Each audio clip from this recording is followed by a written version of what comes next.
लेकिन आपके सामने जो भी टूटी फूटी बाड़ी में मेरे पास है, देखिए अपने औकात के हिसाब से मच्छर भी उड़ता है, हंस भी उड़ता है। तो चाहे कोई भी हो, वो तो उड़ेगा उड़ेगा। मच्छर तो अपनी औकात के हिसाब से उड़ेगा, लेकिन हंस के बराबर नहीं उड़ सकता। तो बड़े बड़े कथाकार जो होते हैं, उनके बराबर तो हमारी बाली नहीं चल सकती है। और बाली क्या चलेगी जब शेषनाग कह देते हैं कि 1000 फांसे भी मैं उनका गुणगान नहीं कर सकता। शारद शेष महेश विधि आगम निगम पुराण। क्या शारदा मैया सरस्वती हार जाती है, कान पकड़ के क्षमा मांग लेती है कि भैया मेरे बस की तो नहीं रह गई। शेषनाग हार गए, महादेव भोलेनाथ हार गए, ब्रह्मा जी हार गए रटते रटते। दाढ़ी इतनी बड़ी हो गई, दाढ़ी बनवाने की छुट्टी नहीं मिली उनको, है राम का नाम लटते लटते। तो शारद शेष महेश विधि आगम निगम पुराण, बड़े बड़े पुराण, बड़े बड़े वेद गाते गाते उनकी लीला को थक गए। क्या गाएंगे, हार जाते हैं, उनकी बुद्धि थक जाती है, इतनी थक जाती है कि जैसे आप घर में कार्य करते करते थक जाते हैं तो निद्रा चाहिए, उसी प्रकार से। और योग माया बड़ी प्रबल है विष्णु की, वो सबको निद्रा में सुला देती है। वो आदि शक्ति है, जगत जननी है, दुर्गा है, उनका नाम संसार को उत्पन्न करना है, माँ है। बिना माँ से किसी कोई उत्पन्न नहीं हुआ। तो उसी प्रकार से जो है उसका अंत नहीं है। क्यों? क्योंकि हरि अनंत, हरि कथा अनंता, कहीं सुनहि बहु विधि सब संता। संता, संत नहीं कहा, संता कह दिया। वाह, कितना पवित्र उठा के रख दिया है। उस पवित्रता की अलौकिक छवि को हम क्या जाने, क्या जाने। अब तो केवल एक ही सहारा है कि अब तुम दया करो श्री कृष्ण जी, ब्रजराज कहाने वाले, ठीक है ना। और कोई रास्ता नहीं है। आइए 21वां अध्याय की तरफ चलते हैं, क्योंकि समय का चक्र भागता है। 31वां तो कह रहा हूं भगवान, समय 31वां। हाँ, भाषा का फर्क थोड़ा हो सकता है, हमारे हाँ गुड़िया नहीं समझ पाई ने।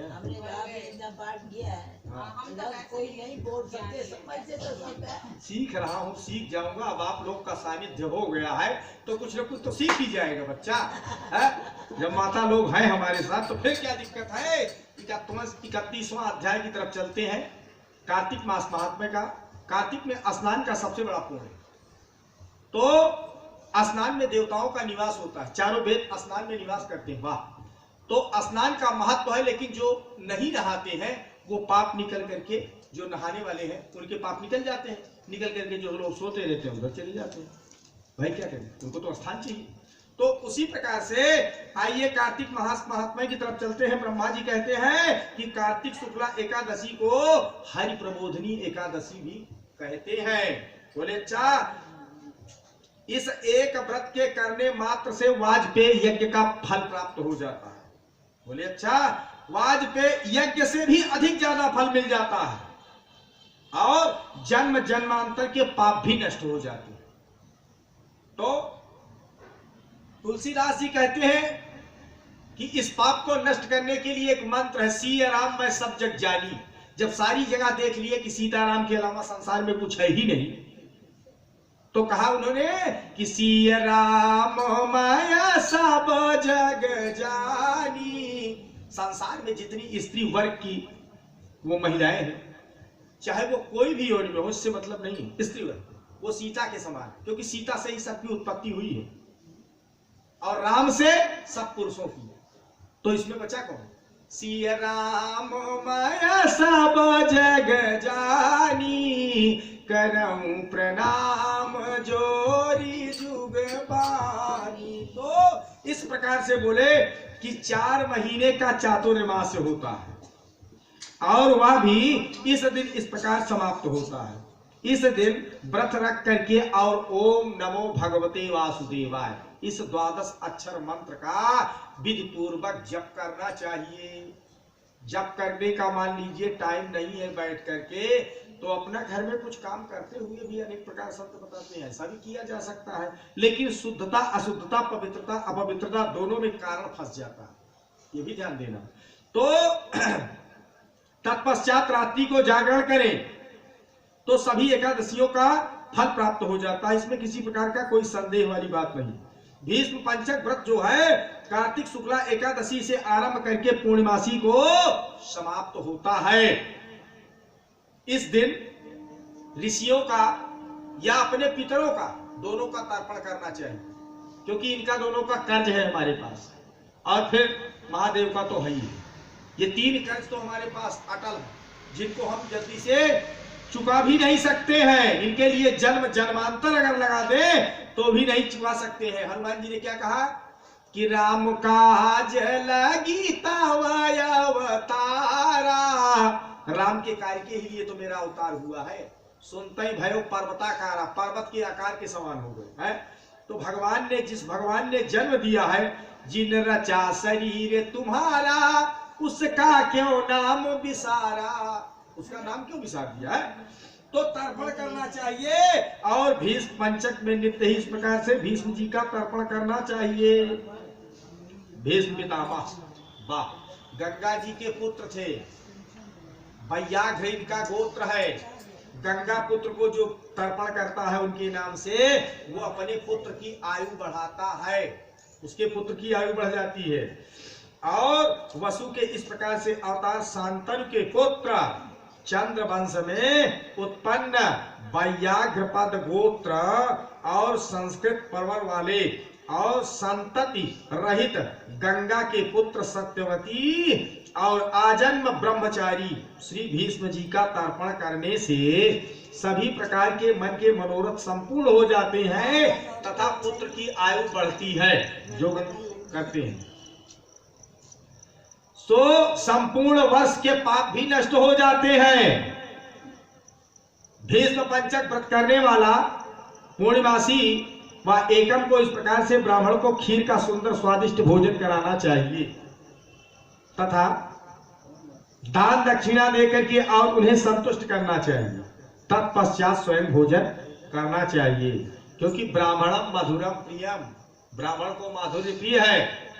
और लक्ष्मी जी को भी, गायत्री जी को भी, सबको माधुर्य प्रिय है। ध्यान देना, पितर किसी का नाराज हो, कुछ हो तो खीर की आहुति डालना चाहिए, चांदी का दान करना चाहिए, सफेद चीज का दान करना चाहिए। चांदी से अधिक ज्यादा पितर मानते हैं। उसके बाद फिर खीर से आहुति आप डालते हैं तो चाहे महालक्ष्मी की डालिए चाहे पितरों का डालिए, एकदम सटीक उपाय है। मार्कंडेय पुराण उठा के पढ़िए, ठीक है ना। गायत्री को प्रसन्न करना है तो भी खीर से आप करिए।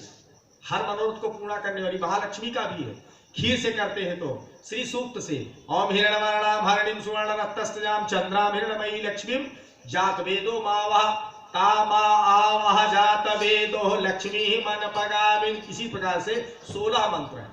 16 मंत्र इसके मुख्य हैं जो वेद के मंत्र हैं। इसके अलावा लक्ष्मी जी का इससे आगे मंत्र बना ही नहीं, ये लास्ट मंत्र है। इसी प्रकार से शंकर जी का 16 मंत्र है।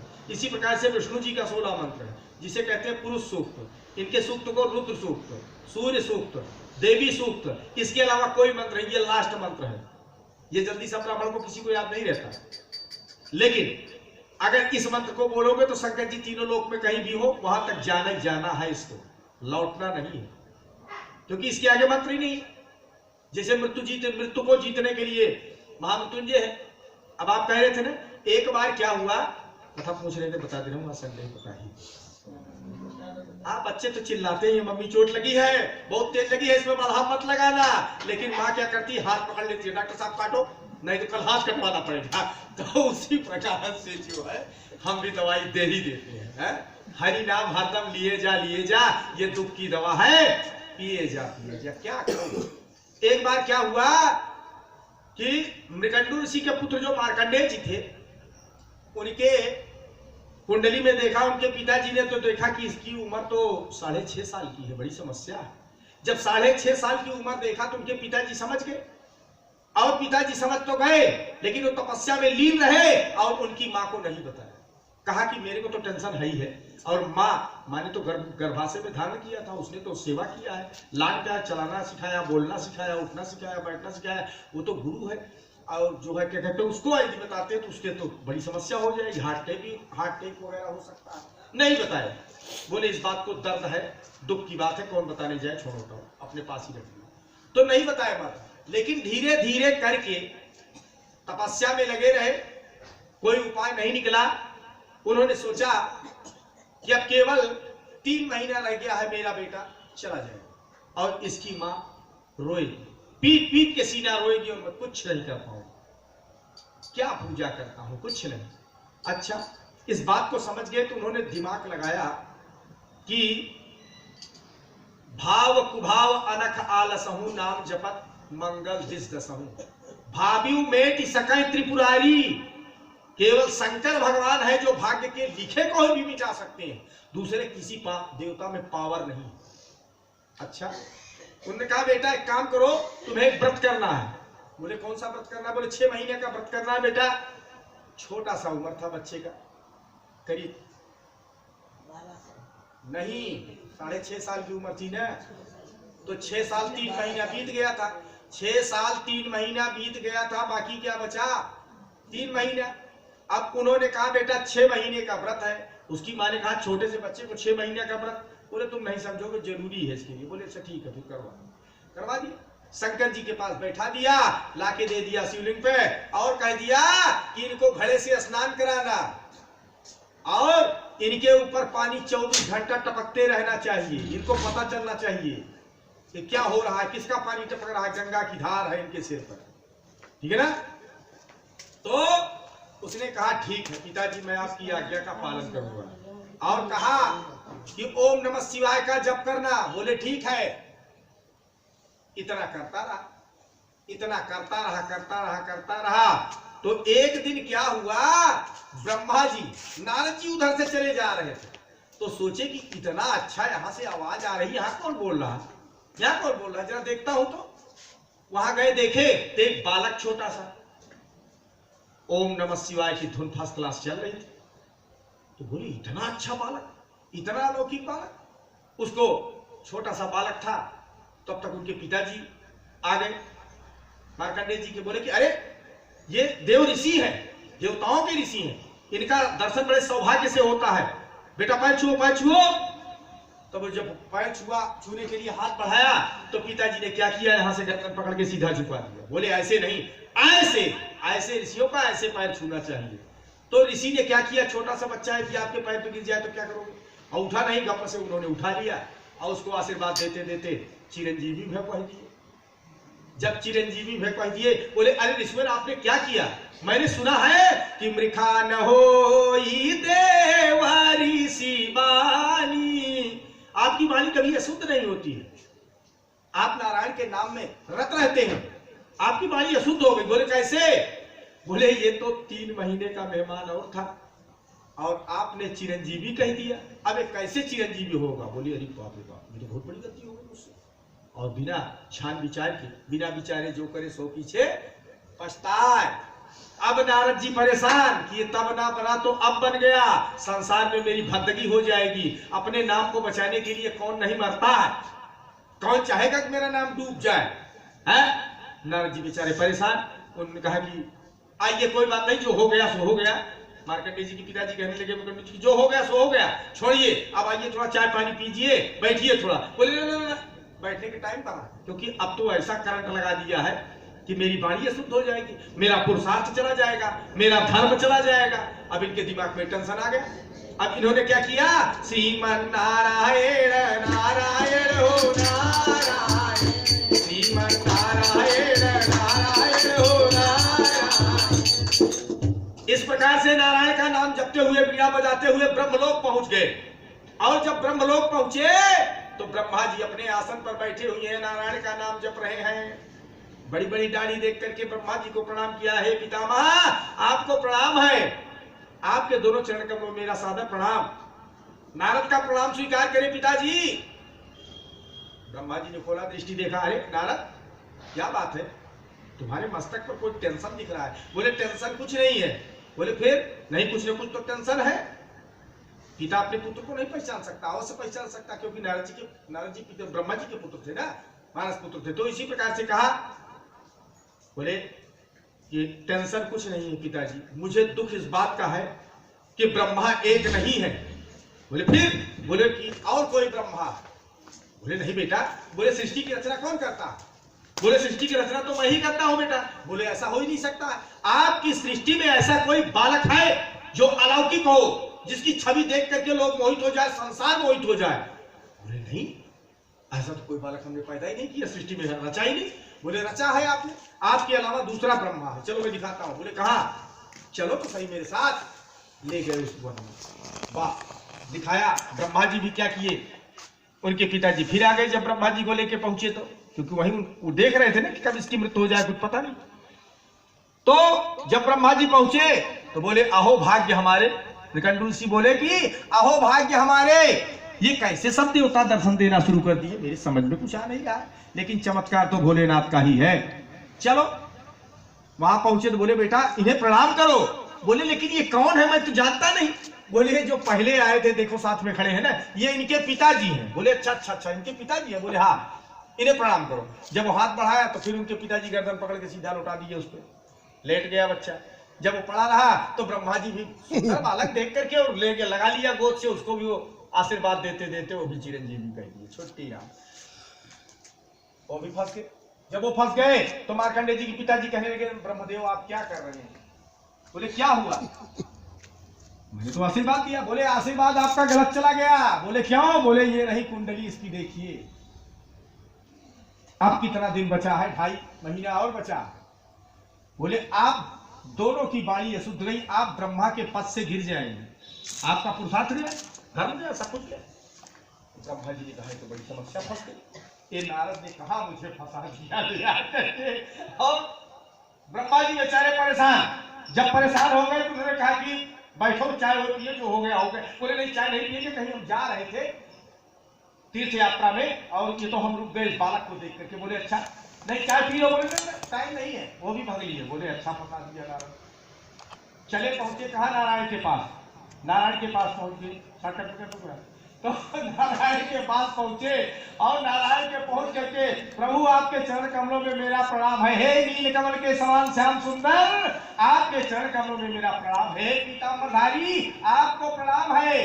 हे लक्ष्मीकांत आपको प्रणाम है। तथा शेष की सैया पर शयन करने वाले प्रभु आपके चरण कमलों में मेरा बार बार प्रणाम है। वाह, इस प्रकार जब कहने लगे तो नारायण जी की दृष्टि खुली। उन्होंने कहा कि नारद और ब्रह्मा जी क्या बात है? बोले प्रभु जब आप मुझे ब्रह्मा बना के बैठाए हैं तो दूसरे ब्रह्मा को सृष्टि करने का आदेश आपने क्यों दिया? ऐसा तो हो ही नहीं सकता, आप ऐसा कैसे कह रहे हैं? बोले ऐसा ही है भाई, ऐसा ही है। नहीं विश्वास है तो मेरे साथ चलो।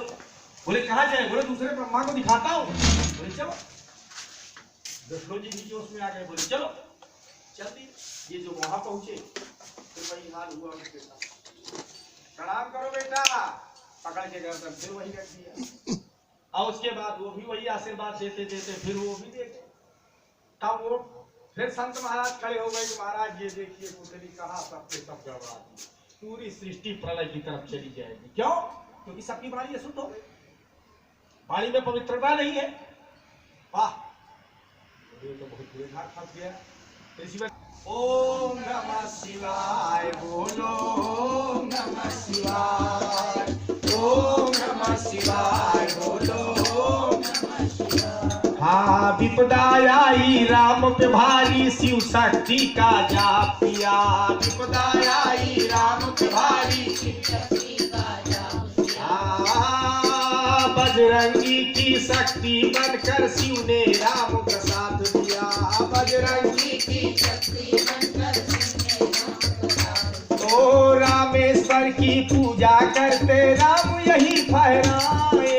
ओम नमः शिवाय बोलो, ओम नमः शिवाय, ओम नमः शिवाय बोलो।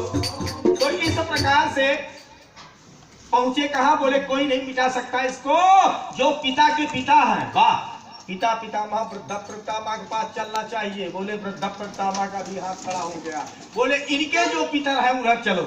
कहां चले गए? सब भूतों के नाथ के पास। सब भूतों के नाथ यही है, भूतनाथ, जो हमारे पिता के पिता पितामह चले गए हैं उनके पिता के पास। अच्छा, वहां जब पहुंचे तो वहां भी पहुंच गए प्रभु। जब दूसरा ब्रह्मा रच दिए हो, विष्णु रच दिए हो, सब कुछ रच दिए हो, तो फिर हम लोगों को कहे कि बैठाए हो शेषनाग पे फालतू में, इतनी बड़ी गाड़ी रखा के ब्रह्मा को पद दे दिए हो, है क्या जरूरत है? दिखावा किसी और के साथ, दूल्हा किसी कोई और है, बारात किसी और के साथ, वाह ऐसे कैसे रच दिया? बोले और क्या? बोले ऐसा तो नहीं है, ऐसा कैसे हो गया? बोले हाय चलो मैं दिखाता हूँ दूसरे ब्रह्मा को। वो भी ले गए, शंकर भगवान को भी ले गए साथ में, सोचिए। और उनको भी उसी तरह से वहां जब देखे, बालक बड़ा सुंदर है, वाह क्या होठ है, क्या मुस्कुरान है, गुलाब की तरह मुस्कुराता है, वाह कमल की तरह सुंदर नेत्र है, वाह त्रिपुंड लगा हुआ है, ओठ पुंड, कानों में कुंडल है।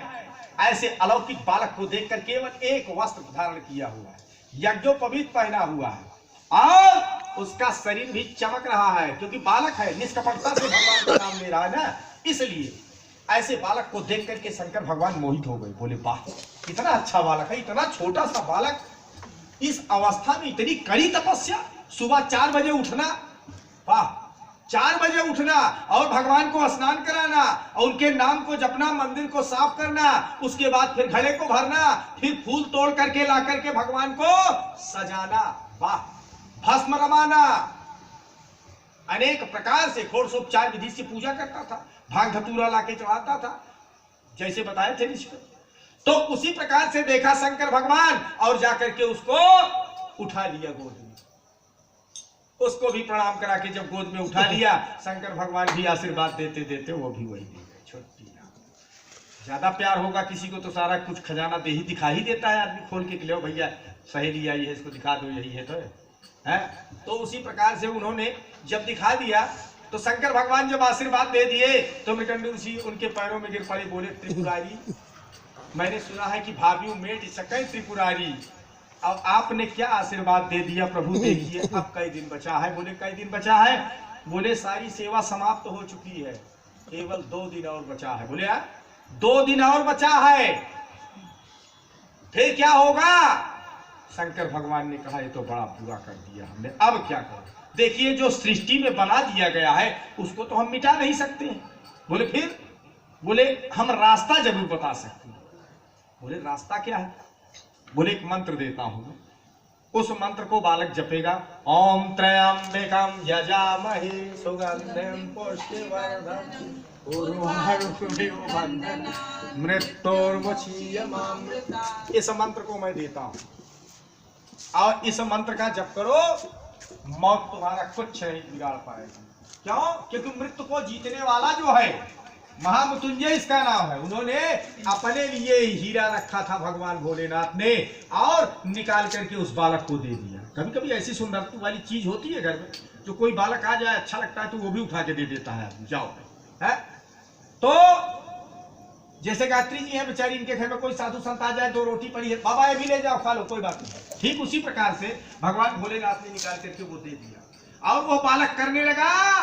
2 दिन बाद ठीक यमराज जी पहुंच गए और उस बालक की मृत्यु समयानुसार जब वहां पहुंच गए देखा तो बोले बालक तो यहां बैठा है।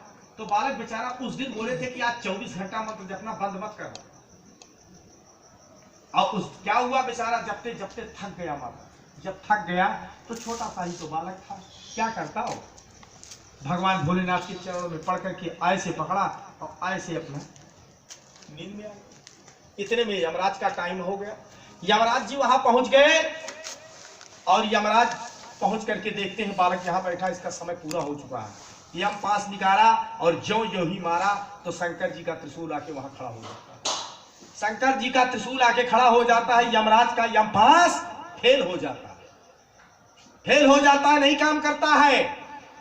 तो फिर वो दोबारा मारते हैं तो उनका यम फांस जलने लगता है, करंट मारता है, बहुत तेज करंट मारता है, ऐसा लगता है इसे बिजली का करंट हो। यहां करते करते उनका टाइम बीत गया, टाइम बीत गया। मृकंडू ऋषि आए, बोले क्या कर रहे हो भाई, बच्चे को क्यों मार रहे हो? बोले नहीं इसकी मृत्यु आज लिखी है। बोले टाइम तो देखो, टाइम तो ऊपर हो गया। फिर बोले तो बड़ी विचित्र घटना है और इस घटना को मैं भोलेनाथ को नहीं बताऊंगा तो मेरा तो सर्वनाश हो जाएगा, मेरी राजगद्दी चली जाएगी।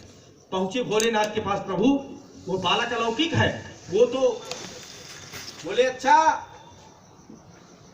अलौकिक है, तो अब उसको मृत्यु कुछ नहीं बिगाड़ सकती है। इसका नाम महामृत्युंजय है। बोलो शंकर भगवान की बताइए जवाब। ओम जय जगदीश। आज मेरी ड्यूटी खत्म कर दी। ज्यादा